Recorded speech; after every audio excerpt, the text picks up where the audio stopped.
खूबियां तो इतनी नहीं हम में कि तुम्हें कभी याद आएंगे, पर इतना तो इतवार हमें खुद पर है, पर इतना तो हमें एतवार खुद पर है, आप हमें कभी भूल नहीं पाएंगे। इसने ठीक ही कहा है, हंसते रहोगे तो दुनिया साथ, हंसते रहोगे तो दुनिया साथ है, वरना आंसुओं को तो आंखों में भी जगह नहीं मिलती है। नाराजगी कभी भी इतनी लंबी नहीं होनी चाहिए, नाराजगी कभी भी इतनी लंबी नहीं होनी चाहिए कि नाराजगी रह जाए और इंसान गुजर जाए।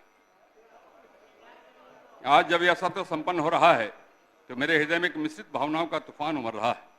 कहीं संतोष है, कहीं आत्ममंथन और कहीं एक गहरी कृतज्ञता का भाव भी है। यह 5 दिवसीय सत्र जो 21 जुलाई को प्रारंभ हुआ था, हम सबके वर्तमान कार्यकाल का अंतिम सत्र है। इस सत्र में कुल 7 जननायकों के प्रति श्रद्धांजलि अर्पित की गई। वित्तीय वर्ष 2025-26 के प्रथम अनुपूरक व्यय विवरणी का व्यवस्थापन हुआ। इस सत्र में कुल 13 राजकीय विधेयकों को स्वीकृति मिली। इसमें कुल 7 अल्पसूचित ध्यानाकर्षण 7 अल्पसूचित प्रश्न, 546 तारांकित प्रश्न एवं 64 अतारांकित प्रश्न स्वीकृत हुए। कुल 98 ध्यानाकर्षण सूचनाएं प्राप्त हुई। कुल 140 निवेदन स्वीकृत हुए। कुल 60 याचिकाएं स्वीकृत हुई। कुल 111 गैर सरकारी संकल्प की सूचना पर सदन ने समिति को सुपुर्द किया। इस सत्र में शून्यकाल के लिए कुल 109 सूचनाएं माननीय सदस्यों द्वारा दी गई। कई महत्वपूर्ण कागजात सदन पटल पर रखे गए। माननीय सदस्यगण, 5 वर्षों की विधायी यात्रा आज औपचारिक रूप से अपनी मंजिल पर पहुंच रही है। यह 17वीं बिहार विधानसभा का समापन भले ही विधानसभा के एक कालखंड का समापन हो, परंतु यह अवधि कई संस्मरणों की संकलित पोटली है जो हम सबने मिलकर संजोई। इस विधानसभा के पटल पर हमने न केवल विधेयकों पर चर्चा की, बल्कि यहाँ विचारों का आदान प्रदान हुआ, मतभेदों के बीच संवाद हुआ, तीखी बहसें भी हुई।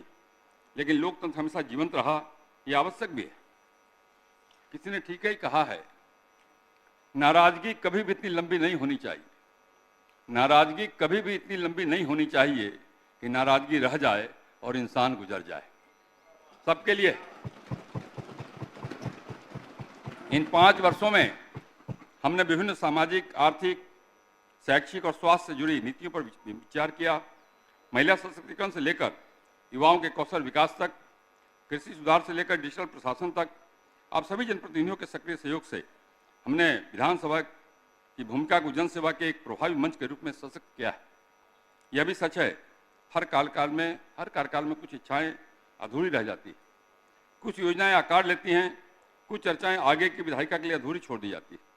लेकिन हमें गर्व है, हम सब ने अपनी जिम्मेदारी को पूरी निष्ठा और संवेदनशीलता के साथ निभाने का प्रयास किया। सदन की कार्रवाई के संचालन में आप सबका सहयोग हमेशा प्रेरणादायक रहा। आपके अनुभव, आपकी उपस्थिति, आपके हास्य विनोद और आपके योगदान ने इस सदन को गरिमा प्रदान की है। किसी ने ठीक ही कहा है, हंसते रहोगे तो दुनिया साथ, हंसते रहोगे तो दुनिया साथ है, वरना आंसुओं को तो आंखों में भी जगह नहीं मिलती है। मैं इस अवसर पर विधानसभा सचिवालय के समस्त पदाधिकारियों, कर्मचारियों एवं सुरक्षा कर्मियों, राज्य सरकार के सभी पदाधिकारियों, कर्मचारियों, मीडिया प्रतिनिधियों, सुरक्षा बलों और उन सभी सहयोगी संस्थाओं को भी धन्यवाद देना चाहता हूं, जिनकी सतत सेवा भावना और समर्पण ने सदन की कार्रवाई को निर्बाध, मर्यादित और सुचारू रूप से संचालित करने में सहायता की है। माननीय सदस्यगण, लोकतंत्र का सबसे सुंदर पक्ष यही है, यह परिवर्तन को सहजता से स्वीकार करता है। यह सदन फिर से नवनिर्माण की ओर अग्रसर होगा। कुछ पुराने चेहरे लौटेंगे, कुछ नए जनप्रतिनिधि इस पवित्र भवन में प्रवेश करेंगे, परंतु लोकतंत्र की यह मशाल जलती रहेगी। जनता के विश्वास से, जनप्रतिनिधियों को उत्तरदायित्व से और संविधान के प्रति हमारी आस्था से। अंत में मैं यही कहना चाहूँगा कि सदन केवल दीवारों और सीटों का समूह नहीं, बल्कि जनता की आशाओं, संघर्षों और विश्वासों का प्रतीक है। हम सब सौभाग्यशाली हैं, हमें इस मंच पर अपने विचार, चिंतन और निर्णयों के माध्यम से प्रदेश के भविष्य को आकार देने का अवसर मिला। इस सदन से बाहर जाते हुए हम सबको स्मरण रहे कि हमारे शब्द, हमारे मत, हमारे निर्णय इतिहास में दर्ज होते हैं। वे आने वाले समय की दिशा तय करते हैं। इसलिए हम सबका कर्तव्य है, जिस गरिमा, संयम और संवेदनशीलता से हमने यहाँ कार्य किया, उसी भावना को समाज और आने वाले प्रतिनिधियों तक पहुँचाएं। अब जबकि यह सत्र और इस विधानसभा का कार्यकाल समाप्त हो रहा है, मैं आपसे यह भी कहना चाहता हूँ, इस सदन के संचालन में मेरी बात से, मेरे आचरण से, मेरे व्यवहार से मेरी वाणी से अगर किसी माननीय सदस्य को कोई कष्ट हुआ हो या वे आहत हुए हों तो मैं इसके लिए आप सबसे क्षमा चाहता हूं। मैंने पूरी निष्ठा से अपने कर्तव्यों का निर्वहन किया। हो सकता है कि मुझसे कोई चूक हो गई हो, कृपया इसे अन्यथा न लेंगे। इसके साथ ही मैं आप सभी को हार्दिक शुभकामनाएं देता हूं आने वाले चुनाव के लिए, व्यक्तिगत स्वास्थ्य के लिए और जन सेवा के आपके सतत प्रयासों के लिए। अंत में 2 पंक्तियां कहकर अपनी बात में समाप्त करूंगा। खूबियां तो इतनी नहीं हमें कि तुम्हें कभी याद आएंगे। खूबियां तो इतनी नहीं हमें कि तुम्हें कभी याद आएंगे, पर इतना तो इतबार हमें खुद पर है, आप हमें कभी भूल नहीं पाएंगे। माननीय सदस्यगण, अब बिहार गीत होगा। कृपया आप सब अपने अपने स्थान पर खड़े हो जाएं। पैनोरमा ग्रुप, जो सोचता है वो करता है, आपके अपने सपनों का आशियाना। ये लो मुंह मीठा करो, आज मैंने अपना जॉब छोड़ दिया। अब हम पूर्णिया वापस जाएंगे। जॉब छोड़ दिया है? मतलब ये घर कैसे चलेगा? हम करेंगे क्या? और माँ बाबूजी क्या बोलेंगे? इसलिए मैं एक और मिठाई का डब्बा लाया।